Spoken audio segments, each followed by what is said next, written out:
الحمد لله والصلاة والسلام على رسول الله صلى الله عليه وسلم وعلى آله وصحبه أجمعين. اما بعد،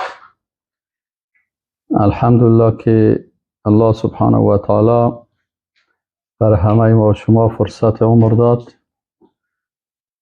و ای که تا در هفته گذشته بسیار کسایی بودن که زنده بودن ولی در این هفته به دنیای دیگی رفتن و الحمدلله بر ما و شما فرصت داده شد که الحمدلله زنده هستیم و باز الله بر ما توفیق داد که در این درس از درس‌های عقیده اشتراک بکنیم، چرا بسیاری کسایی هستن که الله از پیششان توفیق گرفته و در مورد عقیده و درس‌های عقیده بسیار بی تفاوت می باشند.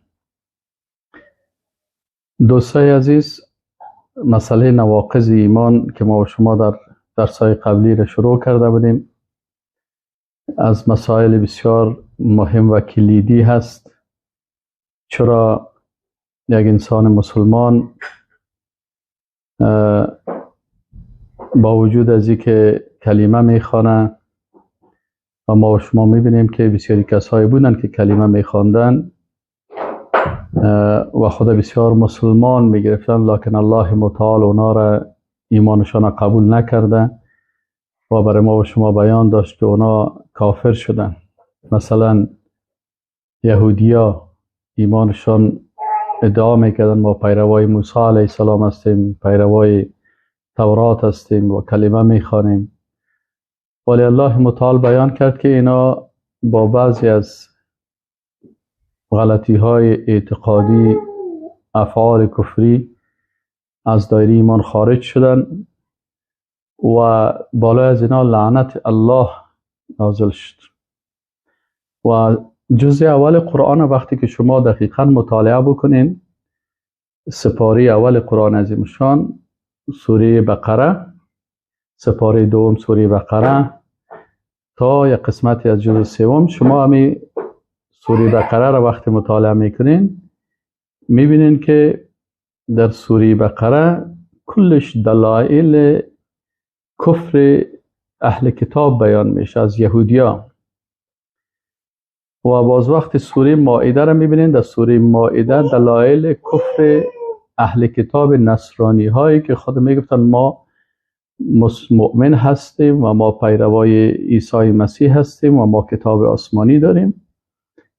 اینی مشکلات سبب شد که سوره کامل سوره مائده درباره از اینا نازل شد و دلایل بیان شد که اینا را الله از دایره ایمان خارج کرد و اونا را تکفیر کرد و گفت که اینا کافر هستن، مسلمان گفته نمیشه. یعنی مؤمن و مسلمان کسی است که الله او را بپذیره ایمانشه. اما اگر الله نپذیرفت، اگر یک انسان هزارها مرتبه ادعا بکنه، پس ایمانش درست نیست. و چه وقت الله متعال ایمان ما و شما را میپذیره؟ وقتی ما ایمان به مو شرایطی که الله متعال وحی کرده به مو شرایط ما و شما ایمان داشته باشیم. بناهن ما وقتی قرآن عظیم شان و احادیث رسول الله صلی الله علیه و سلم میخوانیم میبینیم که در بسیاری از آیات قرآن و در بسیاری احادیث رسول الله صلی الله علیه و سلم بیان شده که اینا چی هستن؟ کسایی هستن که اونا ادعای ایمان میکنن ولی مؤمن نیستن. با همین سبب است که علما میگن که موضوع نواقض ایمان بسیار مهم است و ما و شما خواندیم که مثلا نواقض ایمان یکی از مسائلش انکار هست. یعنی یک نفر صراحتاً از اساسات و اصول ایمانی انکار میکنه. و دوستای عزیز، من در این راستا زیاد کوشش میکنم که تحقیقات علمی و اکادمیک باشه تا نشه که ما یک کسی را که مسلمان واقعی هست بر اساس احساسات خود حکم بالای از او بکنیم که این ایمانش نقص شده یا این مسلمان نیست. العیاذ بالله. این هم بسیار خطرناک است. چرا اگر یک کسی را الله مؤمن گفته باشه و رسولش را مؤمن گفته باشه و دلایل مؤمن بودن از او در قرآن و سنت باشه و کسی با زور از دایره ایمان خارج شوه، خارج بسازه، برای خودش ضرر میرسانه به کسی که این عقیده را بکنه و یا این سخنا را بگویه، قضاوت غلط بکنه. و یا یک کسی هست که الله او را مؤمن قرار نمیده، الله او را مؤمن نمیگه و رسولش را مؤمن نگفته، و یک کسی بخیزه او را مؤمن قرار بده، به این معنا که او الله را تکذیب میکنه، آیات قرآن را تکذیب میکنه. از این خاطر باز هم خطر متوجه انسان میشه. پس راه وسط چی هست که ما آنچی که در قرآن و سنت هست او را بفهمیم، اول از خود شروع بکنیم که ایمان ما نقص نشه.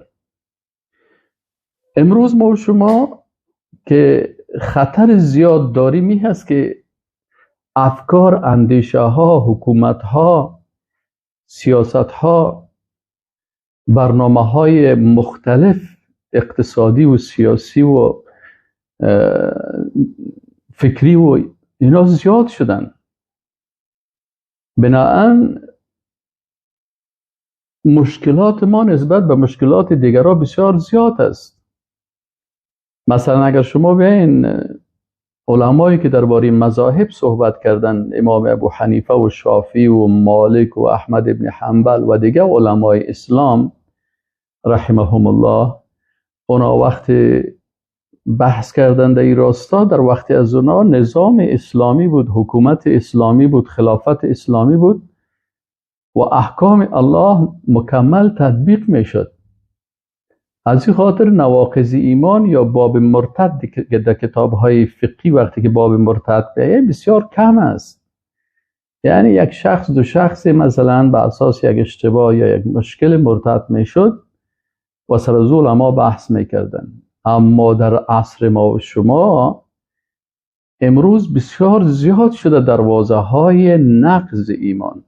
از این جمله دروازه ها یکیش نقص یا شکستن ایمان با اعتقادات دموکراسی هست، اندیشه های دموکراتیک.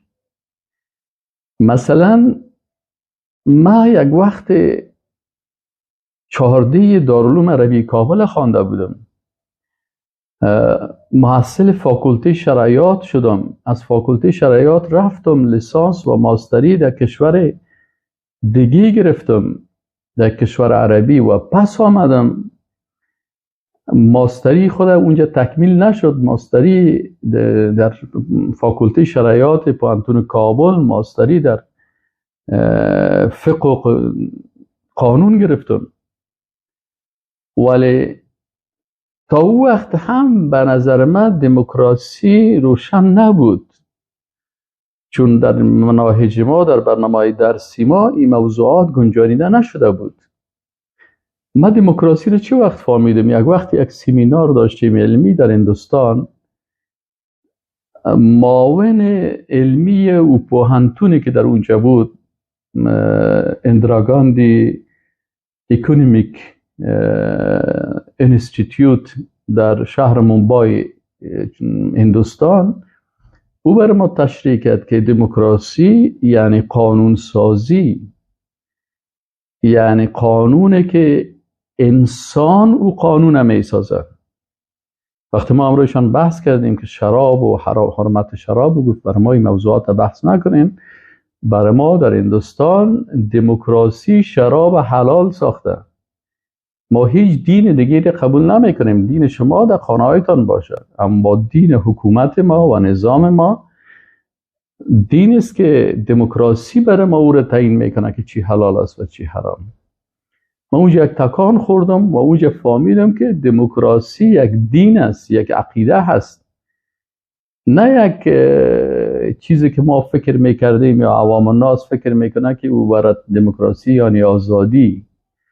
از او خاطر وقتی من به افغانستان آمدم و تحقیقات بیشتری را در راستای دموکراسی انجام دادم، خواندم که مولوین یوروسکی نوشته میکنه که پرزیدنت لینکلن میگه که دموکراسی یعنی دولت مردم توسط مردم برای مردم. و دموکرات های اساسی ایره باز تفسیر میکنن که دموکراسی یعنی چی مانا؟ میگن دموکراسی 4 اصل داره. اصل اولش زمینی بودن قانون است. بناهن نظام دموکراسی یا نظام جمهوریت نظامی هست که قانونش قانون آسمانی نیست، چیز را به نام قانون آسمانی نمیپذیره.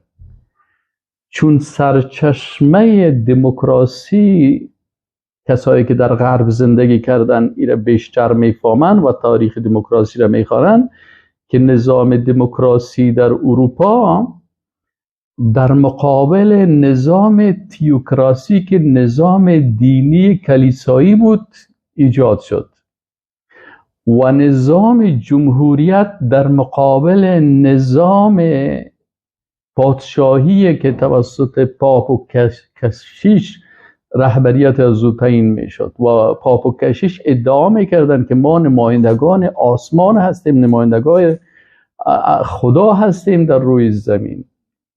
اینا انقلاب کردن در مقابل 2 پدیده. انقلاب فرانسه آخرین پادشاه را با روده های آخرین کشیش باید اعدام بکنیم، یعنی کشیش هایی که قوانین سماوی را می آوردن و ادعا کردن یا باید کشته شوند و پادشاهی که از طریق کشیش ها و پاپ اینا تعیین می شدن اینا هم کشته شوند و جاگزین از اینا نظام دموکراسی شود که قانونش زمینی هست و نظام جمهوریت باشه که مردم ایره انتخاب میکنن، نه از طرف دین انتخاب شدن از اون انتخاب دینی نباشه. پس وقتی انقلاب فرانسه میشه و دموکراسی در اونجا تطبیق میشه، اساس دموکراسی در مقابل تیوکراسی هست، یعنی یک بحث اکادمیک است که انسان نباید در این راستا چی کنه؟ احساساتی برخورد بکنه. ما مکلفیت نداریم که از کسایی که در کوچه و بازار درباره دموکراسی و درباره از اینا نظر میتن. اینال اصل اول دموکراسی زمینی بودن قانون است و کسایی که در غرب زندگی میکنن و کسایی که مثلا مطالعه اکادمیک در راستا دارن اونا خوبتر ایره میفهمن. نظر به کسایی که مثلا در شرق هستن و در روی بازار هستن و تحقیقات علمی و دقیق در این راستا ندارن. پس دموکراسی اصل اولش چی شد؟ زمینی بودن قانون، یعنی انکار قوانین آسمانی. قرآن چی هست؟ قرآن کتاب آسمانی هست. بنابراین در اصل دموکراسی تکر است به قرآن. هو ساختو موزه. اصل دوم دموکراسی چی هست؟ عدم موجودیت معیار مطلق. یک دانشمند در آموزش دانش سیاسی کتابی نوشته کرده و او میگه که از سوی دیگر از نظر اخلاقی دموکراسی بر اصل نسبیت ارزش ها استوار است. چی مانا؟ اصل نسبیت ارزش ها خودش تفسیر میکنه، میگه یعنی هیچ گونه معیار مطلق برای تعیین سلسله مراتب ارزش ها در کار نیست. به جمله آسان که من خدمت دوستا عرض بکنم، یعنی در دموکراسی چیزی به نام اخلاق ثابت، حلال و حرام ثابت وجود نداره. این مردم هستن که برای خود اخلاق تعیین میکنن. مثلا برای یک کسی لباس اخلاق است، برای کسی دیگه این نسبی هست. برای شما لباس اخلاق است، و شخص دیگه میگه برای من لباس اخلاق نیست، بی لباسی اخلاق است. چرا مرا مثلا بد اخلاق میگین؟ من بد اخلاق نیستم، لباسم ندارم، با اخلاقم هستم. اینمی اخلاق ما هست. از این خاطر وقتی شما در چهارراهی‌های فرانسه سیر میکنین که مجسمه های برهنه هستن، میگه این نمونه از اخلاق ما هست، ارزش ما هست و چیز بده نیست. شما این رو بد میگین، به نظر ما بد نیست. پس اگر یک کسی زنا میکنه به اختیار خود، میگه چون این ارزش بر ما، قانون ما تعیین کرده، دموکراسی، یعنی دین تعیین میکنه حلال و حرامه. وقتی که دموکراسی آمد حلال و حرام تعیین کرد که چی جایز است، چی لافول است، چی ان لافول است، چی حلال است، چی حرام است، دین شد. دین شد. وقتی رسول الله صلی الله علیه و سلم گفت که آیت قرآن تلاوت کرد که اتخذوا احبارهم و رهبانهم اربابا من دون الله، یهودیا و نصرانیا احبار علمای خود را و رهبان گوشنشینا و متصوفین و فادر و مادر و پاپ و کشیش خود رب خود قرار دادن. اتخذوا گرفتن احبارهم و رهبانهم ارباب من دون الله. عدی ابن حاتم خودش قبلا نصرانی بود. او به رسول الله صلی گفت که یا رسول الله صلی الله علیه و سلم، ما خونا را عبادت نمی کردیم، چطور الله متعال میگه که شما او را رب خود گرفتین؟ ما خود رب کسی را میگیریم که او را برش رکوع میکنیم، سجده میکنیم، برش نماز میخوانیم. رسول الله صلی الله علیه و سلم برش فرماند که رب خالق او ذات نیست که تنها عبادتش بکنی، بلکه او ذاتی هست که حلال و حرام و جایز و ناجایز و خوب و بد و حق و باطل کل زیر تعیین میکنه. چی حق است، چی باطل است، چی درست